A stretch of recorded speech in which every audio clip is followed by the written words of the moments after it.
सातारा येथील अजिंक्यतारा किल्ल्यावरील दक्षिण दरवाजेच्या पायथ्याला झाडावर बिबट्याचा तर खाली तरुणीचा मृतदेह बुधवारी सायंकाळी आढळून आल्याने साताऱ्यात खळबळ उडाली। नेमका प्रकार काय आहे हे अद्याप समोर आले नसून शवविच्छेदन अहवालानंतरच यातील वस्तुस्थिती समोर येणार असल्याचे पोलिसांनी सांगितले। याबाबत अधिक माहिती अशी की नागठाणे परिसरातील 17 वर्षाची अल्पवयीन मुलगी 20 दिवसांपासून घरातून बेपत्ता झाली होती। याबाबत बोरगाव पोलीस ठाण्यात तक्रार दाखल करण्यात आली होती। दरम्यान बुधवारी दुपारी अजिंक्यतारावरील दक्षिण दरवाजेच्या बाजूकडून उग्र वास येत असल्याचे काही नागरिकांच्या निदर्शनास आले।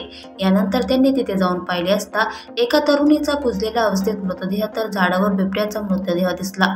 एकाच ठिकाणी मृतदेह आढळून आल्याने नागरिकांनी याची माहिती सातारा शहरचे पोलीस निरीक्षक राजेंद्र मस्के यांना दिली। त्यानंतर मस्के यांनी पोलीस उपनिरीक्षक सुधीर मोरे, अनिल शिरोळे, सुजित भोसले, इरफान पठाण, पंकज मोहिते आदींना त्या ठिकाणी पाठवले। या पथकाने तिथे धाव घेऊन मृतदेहाचा पंचनामा केला।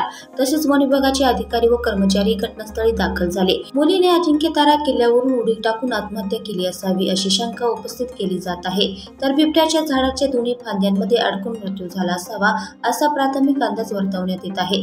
मात्र शवविच्छेदन अहवालानंतर यातील नेमका प्रकार काय आहे हे समजणार आहे। घटनास्थळी तरुणीचे कपडे, पैंजण, पाण्याची बाटली, बॅग सापडली आहे। ही बॅग आणि पाण्याची बाटली कुरतडण्यात आली आहे। त्यामुळे बिबट्याने की अन्य कोणत्या प्राण्याने हा प्रकार केला हे अद्याप समोर आले नाही।